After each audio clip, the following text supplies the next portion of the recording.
sétimo e último P da pesquisa é o P de papel. É a hora de reunir tudo que você fez lá no problema, no passado, no plano, na prática, no pensar, na proposta e colocar então no papel. Porque afinal, professor, professora ainda não aprendeu a ler mente. Eles vão avaliar o que está escrito no seu documento. Então é isso que fala o sétimo P da pesquisa, o P de papel.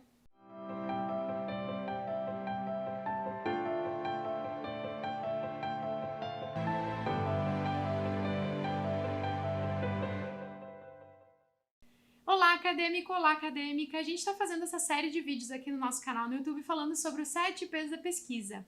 Como conduzir uma pesquisa, seja uma pesquisa qualitativa, seja uma pesquisa quantitativa, em qualquer área do conhecimento, você precisa seguir 7 passos fundamentais, que a gente resumiu nessa técnica então chamada 7 P's da pesquisa. A gente já falou aqui no canal o que são esses 7 P's da pesquisa e quais são esses 7 P's da pesquisa, e eu vou deixar o cardzinho desse vídeo aqui em cima.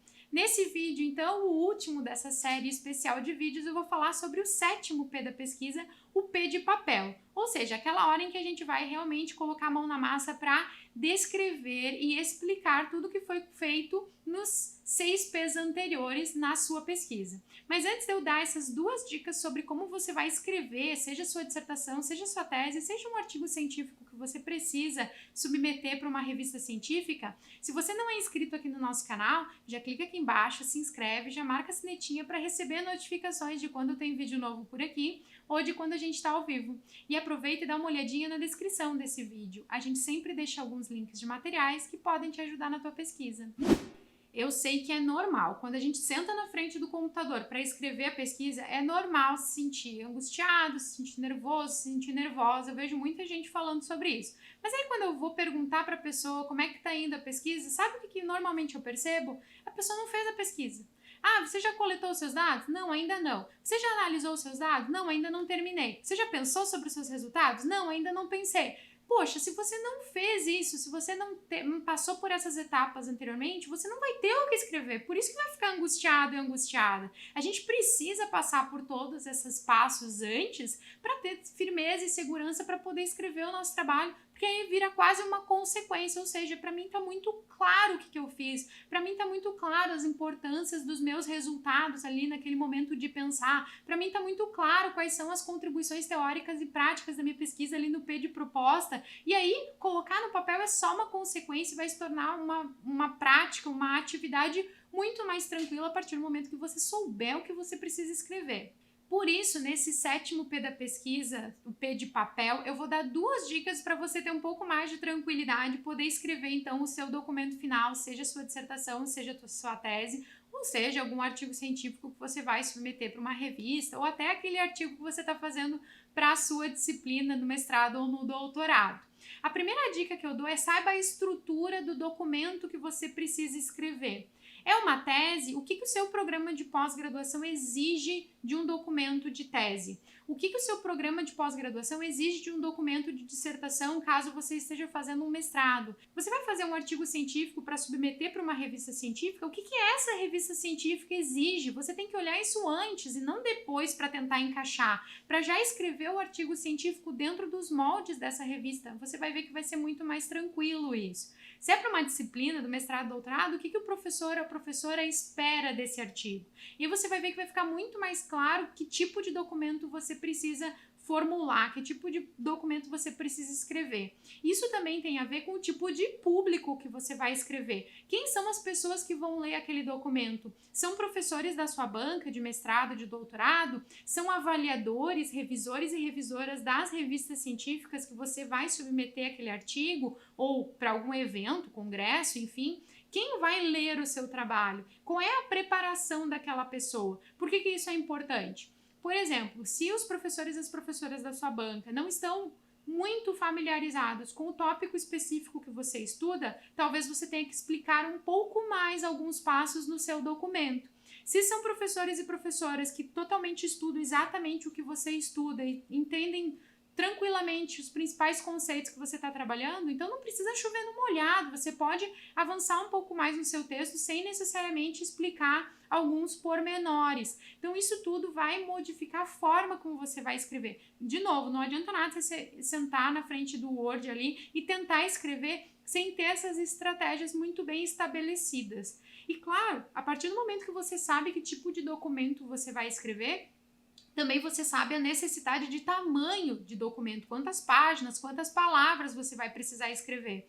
Por exemplo, a maior parte das revistas científicas exige um número limitado de palavras para um artigo científico que vai ser submetido. Ou seja, adianta eu escrever 50 páginas sobre o meu método se o meu artigo científico vai ter no máximo 6, 7, 8 mil palavras? Claro que não, eu só vou perder tempo, vou ter que cortar tudo depois. Então, a partir do momento que você também entende o tamanho do documento, fica mais fácil de você até delimitar a quantidade de palavras que você vai precisar escrever. Claro, vai ter aquele exercício de tentar ser mais sucinto, mais sucinta, mais direta no texto, mas não tem problema nenhum. Pelo menos você sabe que não precisa se esvair escrevendo em um monte de coisa, porque afinal não vai caber mesmo no artigo que você vai submeter para a revista. Em trabalhos monográficos, de teses e dissertações, aí sim você tem um pouco mais de espaço, um pouco mais de tranquilidade para explicar alguns pormenores, até para demonstrar quais foram os passos que você seguiu. Mas viu como fica mais fácil quando a gente entende qual é a estrutura do documento que a gente precisa fazer, e aí já é um meio caminho andado para você poder escrever o seu trabalho. A segunda dica que eu dou é use bons modelos. Busque modelos de trabalhos relacionados ao que você está pesquisando. Você vai fazer uma dissertação, você vai fazer uma tese, solicite para o seu orientador, para a sua orientadora, que ele te mande algum documento, alguma tese, alguma dissertação de algum aluno anterior, de alguma aluna anterior, que fez um trabalho excelente que você possa usar como um modelo. E observe, olhe esse documento e veja como a pessoa estruturou esse documento, o que ela colocou na introdução, o que ela colocou na revisão de literatura, como que ela estruturou a explicação dos conceitos, como ela explicou o método. Você vai ver que vai ficar muito mais fácil de você, tá, beleza, é dessa forma que é explicado, então eu vou fazer no meu trabalho dessa e dessa forma. Não é para fazer ipsis-literis, muito menos para copiar o trabalho dessa outra pessoa, não é isso que eu estou falando. Mas fica mais fácil de você entender como é explicado determinado fenômeno, determinado conceito, como é que apresenta, tem mais citações diretas, tem menos citações diretas, porque aí você consegue, de certa forma, alinhar a comunicação com o seu orientador, com a sua orientadora, do que ele está esperando do seu trabalho, do que ela está esperando sobre o seu trabalho, né? Será que ela está esperando um trabalho mais descritivo, com mais informações, mais detalhado, mais narrativo? Será que está esperando um trabalho mais objetivo, mais sucinto, mais direto? E aí você vai ter uma ideia de o que está sendo esperado no seu trabalho, fica mais fácil de você escrever o seu documento. O mesmo acontece se você for submeter o seu artigo científico para uma revista científica. Busca lá na revista científica artigos publicados no último ano, de preferência até na última issue, na última edição da revista, que sejam pesquisas muito semelhantes à sua. Então, por exemplo, se você está fazendo uma pesquisa quant, olha lá os artigos com pesquisa quantitativa. Está fazendo uma pesquisa quali, olha lá os artigos de pesquisa qualitativa. Pega 1, 2 artigos e usa como um modelo. Vê como é que a estrutura é feita, vê se apresenta questão de pesquisa, 1, 2, 3 ou uma só, se apresenta objetivo de pesquisa ou não, como é que foi estruturado os capítulos, se tem capítulo de revisão de literatura, se não tem, como é que foi estruturado o método. Algumas áreas de conhecimento pede para o método ficar por último, algumas áreas de conhecimento fica logo depois da introdução, outras ficam depois da revisão de literatura. Como é que está estruturada as sessões? Os resultados foram escritos juntos? Foram escritos de forma separada? Se o trabalho é qualitativo, foram apresentadas as citações ao longo do texto ou foram apresentadas em tabelas? Observe isso, observe essa estrutura, porque aí vai ficar mais claro para você pensar sobre como estruturar o seu trabalho. E aí uma dica bônus também, eu vou deixar um cardzinho de um vídeo aqui em cima, quando eu falo sobre uma técnica para você realmente despachar tudo para o papel, para você parar de pensar que tem que estar um texto perfeito logo de primeira. Não, você primeiro precisa colocar essas ideias no papel para depois ir refinando e organizando seu documento, então eu vou deixar o cardzinho desse vídeo aqui em cima para você dar uma olhada depois. Então, Então essa foi a série de vídeos especiais aqui no nosso canal no YouTube sobre os 7 P's da pesquisa. Falamos sobre os 7 P's direitinho, explicamos de onde é que surgiu essa ideia e ainda demos várias dicas em cada uma dessas etapas, e eu realmente espero que esses 7 P's da pesquisa facilite a sua vida para você saber exatamente aonde você está na sua pesquisa e para onde é que você tem que ir. Deixa aqui nos comentários, gostou desse conteúdo? O que mais você gostaria de ver aqui no nosso canal? Deixa aqui nos comentários, eu adoro saber. E a gente se encontra então em um próximo vídeo. Até!